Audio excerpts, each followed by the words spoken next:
Terima kasih. Assalamualaikum warahmatullahi wabarakatuh. Waalaikumsalam. Waalaikumsalam warahmatullahi wabarakatuh. Gimana terima suara saya? Waalaikumsalam warahmatullahi wabarakatuh. Baik, terima kasih pertama-tama kami ucapkan pada Bapak Ika, Insinyur Ika Gayuh Patriastomo, MSP, yang sudah berkesempatan untuk memberikan materi yang kemarin sudah disurati dan dihubungi oleh teman-teman dari DPP Forkopindo. Selamat datang Pak, selamat siang. Kalau siang di waktu Indonesia Barat, kalau di timur ini sudah menjelang sore nampaknya ya, menjelang sore.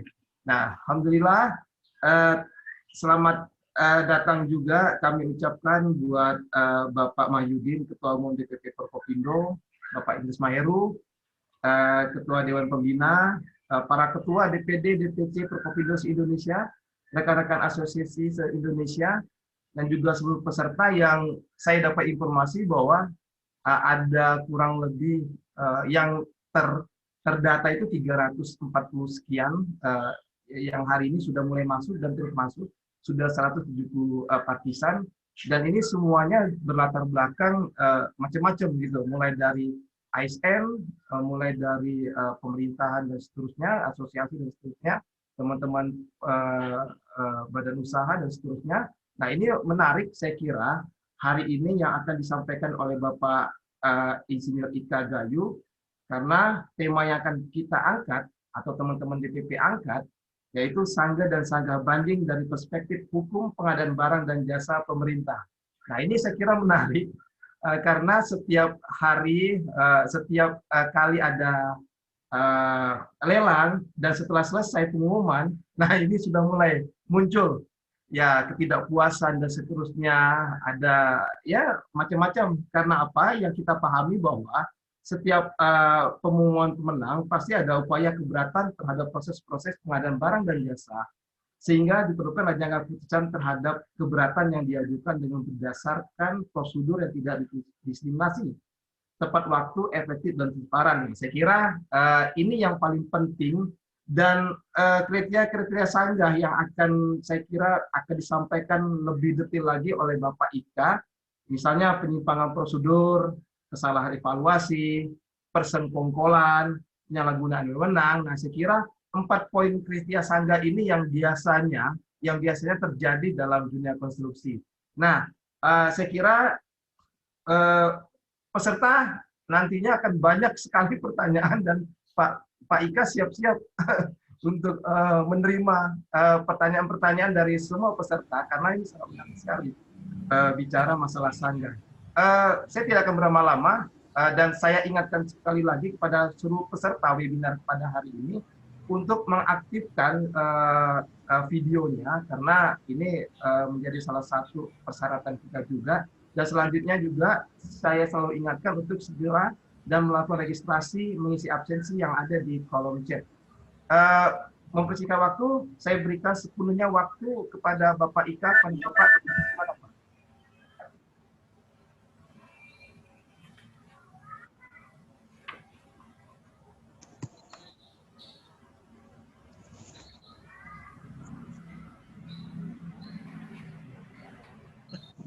Ya, terima kasih Pak Roli. Mudah-mudahan suara saya cukup cukup baik terdengarnya. Baik. Baik. Nah, yang terhormat Pak Mahyudin, terima kasih atas kesempatannya bisa mendiskusikan ini. Juga Pak Idris, salam Pak. Pertama, pengadaan itu memang proses yang panjang ya sebenarnya sejarahnya, dan juga sejarah pengembangan kebijakannya juga sudah panjang. Saya sendiri sudah mengikuti proses penyusunan kebijakan ini ya praktis 20 tahun.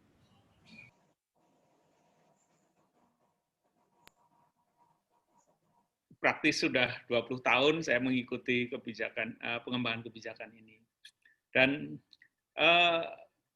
sampai hari ini sebenarnya area pengembangan kebijakannya dari 4 pilar reformasi yang kita gulirkan belum berubah. Lanjut slide berikutnya. Bahwa pertama, mohon dimaklumi bahwa kerangka regulasi dan peraturan perundangan yang memayungi proses pengadaan pasti akan terus berubah, pasti akan terus berkembang, dan gagasannya selalu bagaimana menciptakan suatu proses, suatu orientasi, maupun payung-payung kebijakan yang memberi ruang kepada pengguna barang dan jasa untuk memberi manfaat yang sebesar-besarnya bagi perekonomian, bagi pelayanan publik, melalui pengadaan. Jadi, tujuan utama dari pengguna barang, pengguna anggaran untuk belanja, itu memberi manfaat yang sebesar-besarnya. Jadi niatnya harus dimulai dengan itu dan mengupayakan bagaimana proses pengadaan itu mencapai tujuan itu. Ini yang saya berharap teman-teman semua yang terlibat di dalam diskusi ini ikut mengawasi apakah betul niatnya itu, gitu kan? Ini isu besar, gitu kan? Yang berikutnya terkait dengan pengembangan SDM. Jadi, walaupun pengembangan kebijakan pengadaan yang saya ikuti sudah 20 tahun, gitu ya, tetapi tampaknya membangun kompetensi pengelola pengadaan yang kalau yang deal dengan kita sehari-hari itu pasti PPK dan Pokja. Ini tampaknya kita harus tetap bersabar karena proses pengembangan kompetensi SDM ini tidak secepat kita pesen online, gitu ya. Walaupun prosesnya sudah kita fasilitasi secara online, ada sistem yang memfasilitasi itu, tetapi bagaimana konten itu dibangun? Konten dibangun itu melalui kalau yang berhubungan dengan kita kan, kita akan diberikan dokumen tender, dokumen pemilihan. Nah, membangun dokumen pemilihan itu tentunya tidak sederhana pada umumnya. Apalagi membangun kontraknya. Nah, ini komunikasi dengan teman-teman di sisi pelaku usaha memang mestinya perlu lebih intens untuk menemukan sebenarnya persoalan-persoalan kita itu solusinya bagaimana ya, di setiap tempat, di setiap kasus bisa berbeda. Nah, pengembangan SDM ini yang saya gembira gitu hari ini, termasuk salah satunya teman-teman dari Perkopindo menyelenggarakan acara seperti ini yang diskusinya saya dengar tadi tiap bulan gitu. Itu luar biasa menurut saya mengapresiasi betul bahwa diskusi mulai kita gulirkan secara lebih intens. Kalau diskusinya hanya seperti ini kan, dengan cara seperti ini kan juga cukup gitu ya. Kecuali kalau diskusinya perlu detail, perlu workshop gitu, mungkin media daring seperti ini mungkin dirasa kurang. Tetapi rasanya kalau cukup untuk mendiskusikan sesuatu yang sifatnya seperti ini rasanya cukup. Dan keterlibatan hari ini saya baca 190 peserta itu luar biasa, gitu kan. Dan ini saya kira media yang efektif yang perlu kita teruskan. Syukur-syukur lebih sering, Pak Roli, Pak Mahyudin ya. Lebih sering itu karena seringkali problem pengadaan itu juga terkait dengan ketidaksamaan memahami situasinya, gitu. Aturannya tidak sama, gitu kan. Ini yang lalu merepotkan kita semua, baik di sisi pengguna anggaran maupun teman-teman yang sudah capek-capek mempersiapkan penawaran, tetapi hasilnya tidak memuaskan. Jadi perkara membangun SDM ini masih perlu waktu. Di samping juga kita sudah membangun suatu organisasi khusus. Hari ini teman-teman mungkin mengenal kita sudah memiliki unit kerja pengadaan barang dan jasa. Ada yang levelnya biro, ada yang levelnya bagian, tergantung kebutuhan masing-masing. Ini satu inisiatif strategik yang kita harapkan bisa membuat pengelolaan pengadaan lebih berkembang. Proses belajarnya lebih cepat. Lalu vokal poinnya lebih jelas, sehingga teman-teman yang membutuhkan informasi, membutuhkan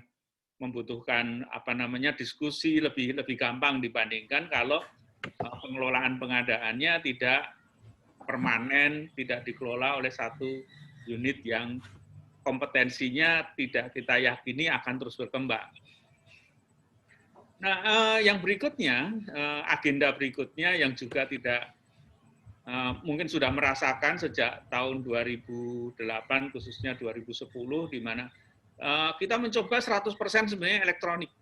Jadi ada tender elektronik, ada katalog elektronik, purchasing sifatnya, lalu ada sekarang ini juga pengadaan langsung secara elektronik, begitu ya. Semua yang elektronik itu perlu kita dorong. Jadi Bapak Ibu juga perlu terus mengingatkan teman-teman di pengelola pengadaan, kalau ada import atau ada pekerjaan-pekerjaan, anggaran-anggaran yang tidak diproses secara elektronik, ya tolong disuarakan untuk terus didesak elektronik. Karena elektronik itu punya manfaat utama, itu adalah transparansi. Transparansinya menjadi luar biasa. Kita semua bisa tahu apa yang dilakukan oleh pengguna anggaran. Harapannya transparansi dan proses secara elektronik ini lalu mempermudah kita semua, tetapi juga menjamin akuntabilitas kita semua. Karena proses secara elektronik biasanya itu kan atau secara secara sifatnya itu data itu tidak bisa dengan mudah tidak mudah dimanipulasi. Dia terekam oleh sistem dan sistem itu banyak sekali backup-nya. Sehingga sebenarnya bagi kami kalau ada pengelolaan pengadaan yang menggunakan sistem elektronik kemudian mereka memanipulasi hasil, dengan mudah dapat diketahui trackingnya. Jadi kita bisa melakukan audit trail untuk itu. Nah, harapan berikutnya, bagaimana kita bisa secara spesifik melakukan audit trail, pelaporan-pelaporan dari semua pihak kita harapkan. Yang berikutnya, ini yang kemudian tidak kalah besarnya adalah bagaimana kita menciptakan integritas dan transparansi.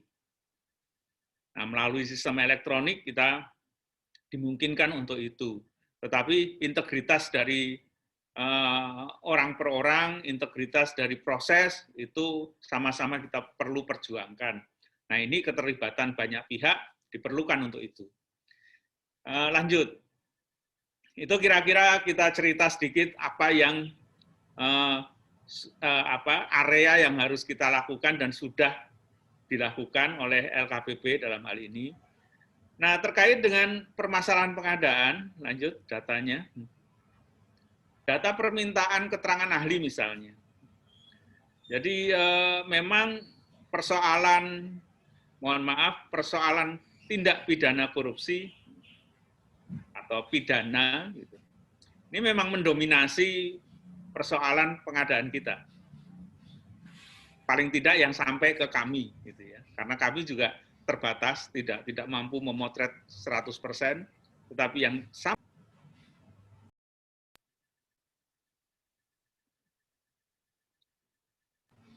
sudah, makasih.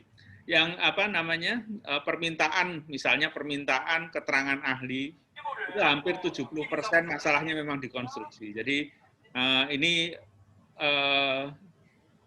saya sebenarnya berharap betul kepada teman-teman khususnya di Perkopindo yang memang di area atau di bidang jasa konstruksi untuk ikut memikirkan bagaimana jasa konstruksi itu bisa berkurang persoalan pidananya. Saya tidak tahu kenapa hanya konstruksi yang dominan gitu ya, 70%. Yang barang itu hanya 22%. Jasa lainnya lebih kecil lagi. Jadi ini isu besar di kita terkait dengan tadi integritas dan transparansi proses. Ini di jasa konstruksi perlu perhatian kita bersama-sama. Di mana 80% persoalan pengadaan itu adalah persoalan pidana yang sampai ke kami ya. Ini yang sampai ke kami. Apakah ini mencerminkan persoalan apa namanya pengadaan di Indonesia? Mudah-mudahan tidak.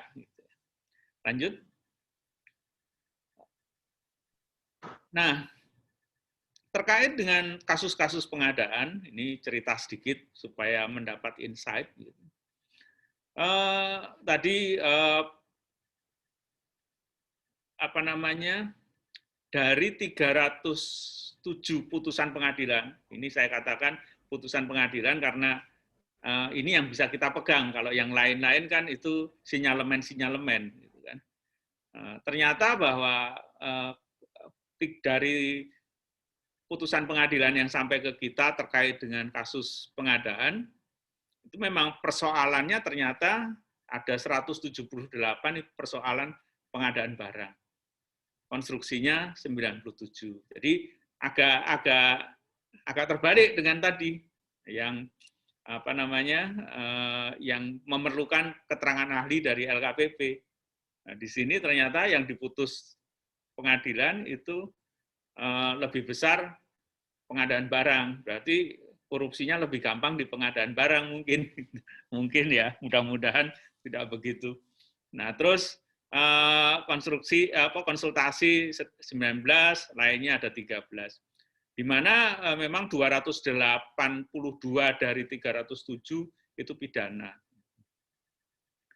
Nah, siapa yang menjadi terdakwanya? Itu memang lalu mohon maaf kalau ini kenapa ya? Ini perlu kita pikirkan. Kenapa yang menjadi terdakwa itu penyedianya sebagian besar? PPK hampir separuhnya dari penyedia. Yang lainnya itu mungkin pengaruh-pengaruh yang lainnya. Ini yang mungkin perlu menjadi juga diskusi lebih lanjut dari kita. Lanjut. Slide berikutnya. Mohon bantuan. Nah, terkait dengan siklus pengadaan barang dan jasa. Jadi tadi disinggung topik khususnya adalah sanggah banding. Sebenarnya persoalan pengadaan memang bukan hanya di persoalan Mas Romi Christian, Pak Andi, Pak Lois, selamat. Bukan hanya persoalan sanggah banding. Jadi apa namanya dengan siklus yang sepanjang ini memang relatif persoalan itu tersebar di sepanjang ini. Jadi kalau tadi Bapak Ibu menyoroti Perkopindo, menyoroti untuk diskusi hari ini itu adalah diskusinya tentang sanggah dan sanggah banding, itu hanya salah satu titik yang menentukan katakanlah apakah proses pemilihan itu sudah fair atau belum. Tetapi sebenarnya fairness suatu pemilihan, satu proses pemilihan, itu sangat tergantung kepada bagaimana kita mendesain pengadaannya. Jadi kalau yang mampu misalnya sebagai contoh, yang mampu paket semiliar itu hanya 2 orang. Tapi kalau diturunkan, misalnya skalanya tidak 1 miliar, misalnya menjadi 500-an juta, mungkin jadi 10 orang. Nah, fairness dan kompetisi itu bisa kita bangun sejak dari perencanaan sebenarnya. Jadi tidak hanya dipermasalahkan di proses pemilihannya saja. Walaupun lalu ini nanti bisa saja meledaknya, katakanlah, isu itu menjadi muncul, itu bisa diproses pemilihan sebelum pelaksanaan kontrak. Tapi juga proses perencanaan itu bisa mempengaruhi bagaimana pelaksanaan kontrak. Kalau ternyata yang terpilih, yang menang, itu sebenarnya tidak kompeten. Sehingga pelaksanaan kontraknya menjadi sangat berisiko. Pelaksanaan kontraknya berpeluang untuk meleset, sehingga serah terimanya tidak benar. Nah, kerugian negaranya bisa muncul. Nah, apakah kerugian negara itu disebabkan oleh kesengajaan, atau ya karena ketidakmampuan? Ini yang lalu kalau melihat tadi, banyak sekali kasus yang tampaknya disengaja dari awal, jadi dari proses perencanaannya. Jadi proses perencanaan mempengaruhi persiapan pengadaannya, mempengaruhi persiapan pemilihannya, dan ujungnya di bagaimana proses pemilihan tadi bisa berlaku adil atau tidak. Ini yang kalau terkait dengan bagaimana kita menjamin proses pemilihan itu berlaku adil atau tidak, ya paling jauh kan kalau teman-teman dari penyedia kan mulainya dari unwishing atau mempelajari dokumen pemilihannya. Ini yang mudah-mudahan teman-teman punya kesempatan untuk mempelajari dokumen pemilihannya sehingga bisa mengkritisi apakah dokumen pemilihan yang didesain pada tahap persiapan pemilihan ini, yang juga didesain dari sejak perencanaan pengadaan, apakah itu mendiskriminasi kita, memberi ruang kepada proses yang tidak yang diskriminatif, yang tidak fair, yang pilih kasih, atau memang sudah mengarah dan sebagainya. Titiknya di dokumen pemilihan. Saya berharap teman-teman punya kesempatan untuk untuk mempelajari dokumen pemilihan dan kriteria-kriteria yang tersusun di situ, di mana kesempatan kita sebelum sampai pada sangga itu unwishing. Unwishing itu perlu kita manfaatkan betul untuk mengoreksi dokumen pemilihan. Minimal Bapak Ibu menyampaikan keberatan terhadap syarat-syarat di dalam dokumen pemilihan pada tahap unwishing. Karena itu kan akan direkam di dalam catatan unwishing melalui chatting dan sebagainya. Nah, ini lalu kalau kami di LKPP, teman-teman aparat pengawas, itu adanya keberatan-keberatan di unwishing, itu bisa memberi, katakanlah, warning begitu kepada kami, bahwa ini proses ini ada masalah, akan ada potensi masalah. Belum sampai pada nanti keputusan pemenang tender misalnya. Lanjut. Nah, memang ini saya kira lanjut saja kepada slide berikutnya.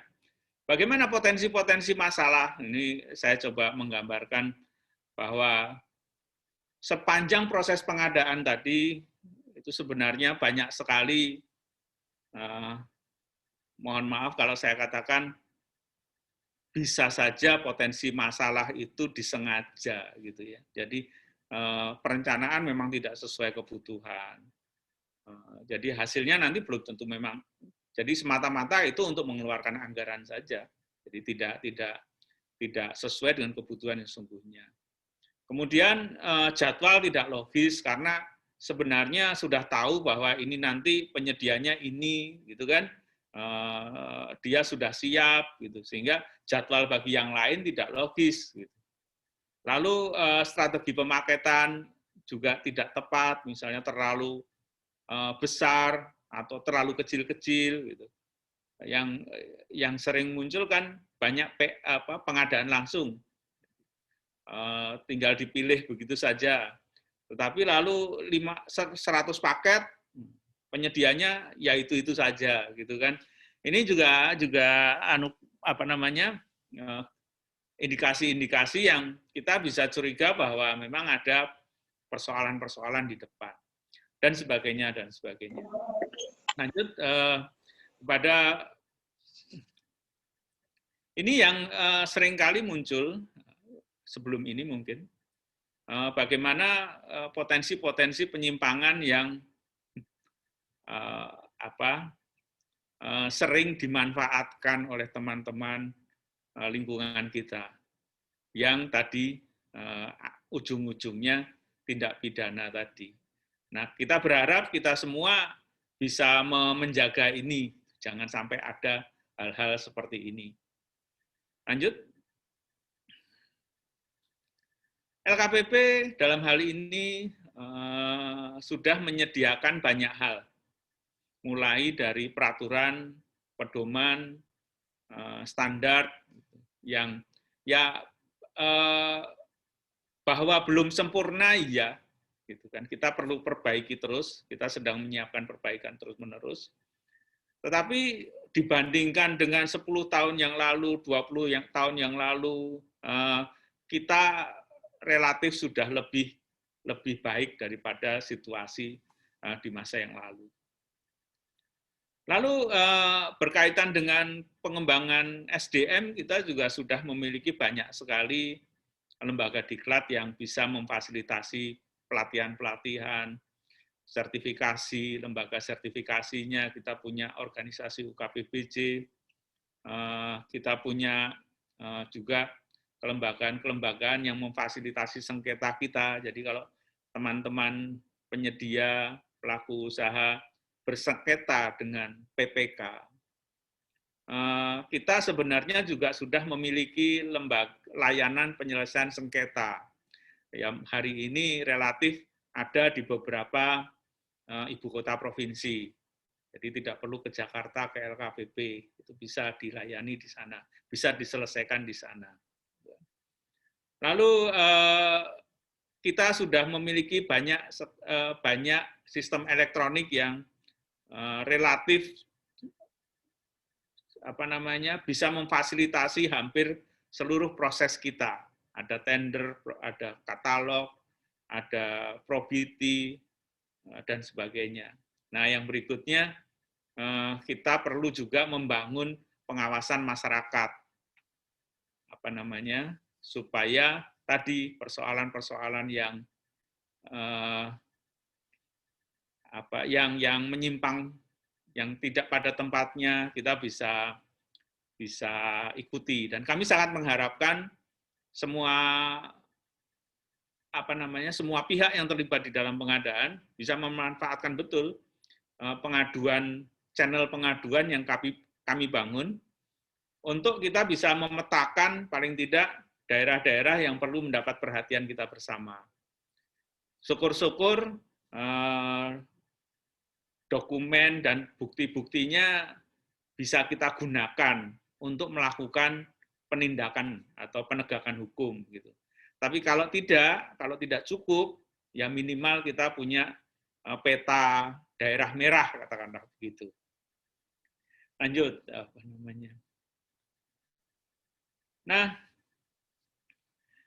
itu garis besar proses pengadaan atau garis besar cerita bagaimana pengadaan kita hari ini dan pesan-pesan yang mudah-mudahan kita semua mampu bersama-sama menegakkan itu. Nah, terkait dengan sanggah dan sanggah banding dan pengaduan, ini 3 hal yang berurutan. Tadi sempat disinggung kriteria sanggah. Jadi pada prinsipnya, sanggah ini ada di dalam ranah yang sebenarnya ranah perdata. Bahwa ada kontrak dari kita semua yang dituangkan di dalam dokumen pemilihan. Dan itu harus diikuti, disepakati semua orang untuk mengikuti itu. Dokumen pemilihan itu menjadi pegangan kita semua. Tetapi sebelum itu, dokumen pemilihan kan dibangun dari peraturan yang di atasnya, yang sebelumnya. Dalam hal ini, Perpres 16/2018. Jadi ada Perpres memberi arahan, mengatur, tolong membuat dokumen pemilihan dengan prinsip, dengan pedoman seperti ini. Maka teman-teman PPK dan teman-teman Pokja Pengadaan membangunkan dokumen pemilihan berdasarkan ketentuan yang ada.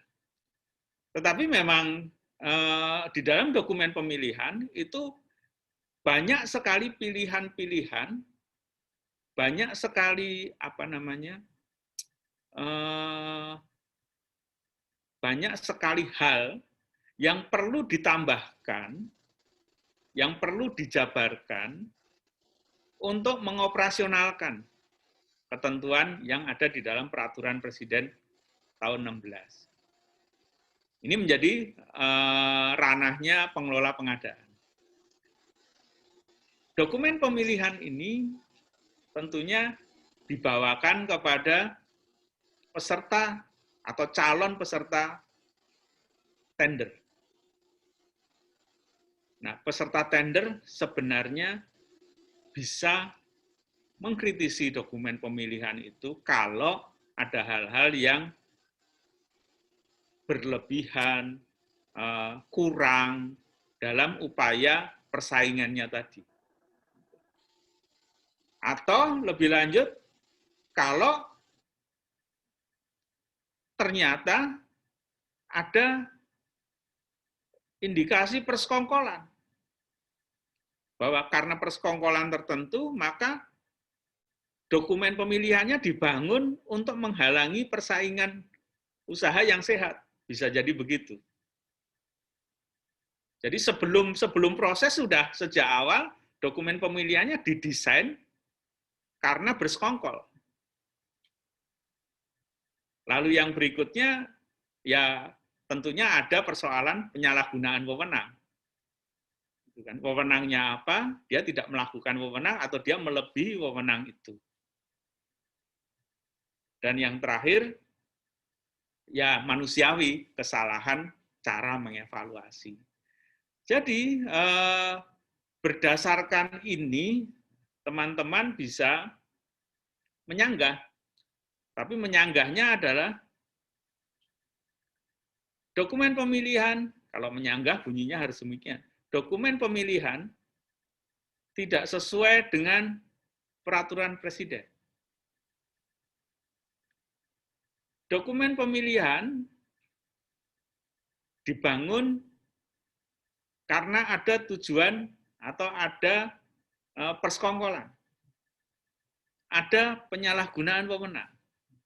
Itu satu. Nah, yang berikutnya, terhadap penawaran saya terjadi kesalahan. Itu kira-kira begitu ini menghubungkannya. Nah, jadi kalau teman-teman ingin melakukan sanggah, cobalah fokus pada area ini. Tidak perlu menambah-nambah persoalan yang mendorong kita melakukan sanggahan. Karena lalu pertama, melemahkan sanggahan kita. Yang kedua, mengaburkan persoalannya. Jadi seringkali sanggahan yang saya baca, pertama tidak jelas, tetapi lalu kabur. Sebenarnya persoalan yang disanggah itu apa? Ini yang saya berharap sanggahan bisa dilakukan seperti itu. Dan sanggahan itu adalah hak dari teman-teman yang menawar untuk menyanggah atas apa yang sudah terjadi. Khususnya yang paling banyak sebenarnya kesalahan evaluasi. Lalu mungkin persekongkolannya, kalau persekongkolan kan seringkali kita hanya merasakan ya, tidak bisa melihat. Yang kesalahan di dalam menjabarkan peraturannya, ya itu mestinya bisa dipertanyakan di tahap dari tahap unwishing, penjelasan pemilihan. Nah, kalau sanggahan ini tidak dijawab dengan benar dan kita tidak puas dengan sanggahan itu, lanjut sanggahan yang pertama, maka tahap berikutnya boleh membuat sanggah banding. Jadi ini tapi cepat-cepat ya, jangan terlalu lama. Nanti kalau terlalu lama, kita juga tidak ingin proses sanggah banding ini memperlambat pelaksanaan pekerjaan. Sehingga dibatasilah bahwa tolong kalau melakukan sanggahan dilakukan 5 hari kerja setelah pengumuman. Ini lalu kalau ada sanggah banding juga disampaikan kepada KPA selambat-lambatnya 5 hari kerja setelah jawaban sanggah dimuat. Nah, memang lalu kenapa kok muncul aturan jaminan sanggah banding? Ini upaya kita untuk sanggah banding itu. Kalau pengalaman kita yang lalu banyak sekali sanggah banding yang asal, gitu ya, yang tidak akurat. Nah, meneliti sanggah banding itu kan memakan energi dan waktu. Ini yang lalu kesepakatannya dari banyak pihak membatasi sanggah banding. Lanjut. Walaupun sanggah dan sanggah banding itu tidak memuaskan kita,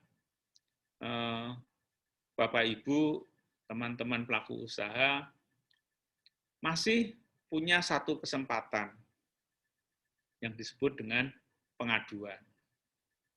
Nah, ini yang kami di LKPP mencoba memberikan channel bahwa ya boleh saja pengaduan itu kemana-mana, gitu kan.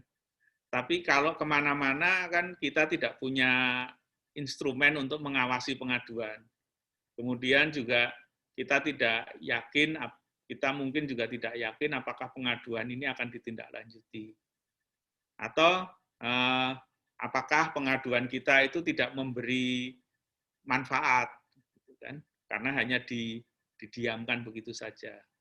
Nah, ini yang kemudian kami di LKPP memfasilitasi adanya channel pengaduan. Jadi harapannya kalau ada bukti-bukti otentik, faktual, dan kredibel yang bisa kita gunakan untuk menjadikan seseorang itu terdakwa atau tersangka, mempermudah proses penyidikan, maka kita akan salurkan pengaduan ini menjadi laporan kepada aparat penegak hukum. Nah, tetapi proses mendalami pengaduan itu kami memang tidak punya cukup kapasitas untuk itu, sehingga LKPP setelah menerima pengaduan itu bisa kami sampaikan ke APIP untuk ditindaklanjuti. Nah, minimal APIP karena pengaduan itu melalui LKPP, maka APIP tentunya akan kita monitor sampai di mana tindak lanjut pengaduan tadi. Jadi dengan skema ini minimal banyak pihak akan merasa perlu melakukan kerjanya dengan lebih hati-hati. Nah, paling tidak kalau teman-teman pelaku usaha mengadukan ke kami, paling tidak kita di LKPP bisa memetakan sebenarnya daerah-daerah pengguna anggaran mana, proyek-proyek seperti apa yang perlu menjadi perhatian kita bersama. Sehingga di dalam forum-forum kami dengan aparat penegak hukum, dengan KPK, dengan kejaksaan, dengan kepolisian, itu biasanya kami sampaikan bahwa daerah-daerah ini perlu mendapat perhatian.